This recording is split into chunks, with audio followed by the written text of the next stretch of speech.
Kwanza nianze kwa kumshukuru Mwenyezi Mungu, mwingi wa rehema na mwingi wa ukarimu. Na mbili, Mheshimiwa Rais, ni kushukuru wewe mwenyewe kwa kukubali mwaliko wetu wa kuja kufanya kazi hii ya kihistoria hapa Mwanza leo ya ufunguzi wa daraja hili ambalo ni nembo miongoni mwa nembo sasa za taifa letu. Mheshimiwa Rais, asante sana. Mheshimiwa Rais, pia ni kushukuru. Nilikuomba kwa mujibu wa sheria, nikakuandikia barua ya kukuomba ya kwamba uridhie jina la daraja hili liitwe John Pombe Joseph Magufuli.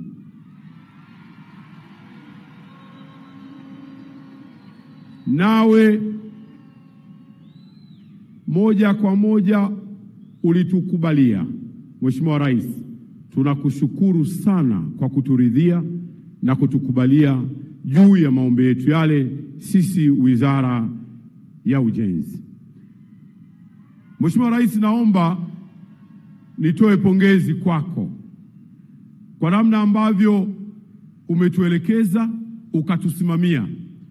Ndani ya muda mfupi wa miezi 6 niliokaa kama waziri wa ujenzi, ninayo maelekezo kadha wa kadha ulionipatia kila mara ya kuja kuangalia mwenendo wa maendeleo ya ujenzi wa daraja hili la kihistoria. Mheshimiwa Rais, mimi na wenzangu katika Wizara ya Ujenzi tunakushukuru sana. Naomba pia Mheshimiwa Rais, nimepokea salamu nyingi kwa niaba yako. Katika simu yangu kuna mamia ya message za Watanzania walioko ndani ya nchi katika pande zote za taifa hili. Walitamani kuja hapa Mwanza leo.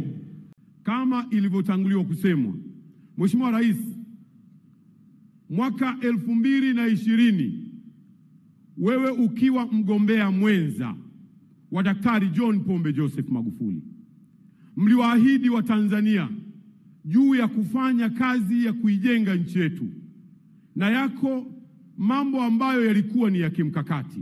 Mheshimiwa Rais, miongoni mwa mambo hayo ya kimkakati ni daraja hili la John Pombe Joseph Magufuli.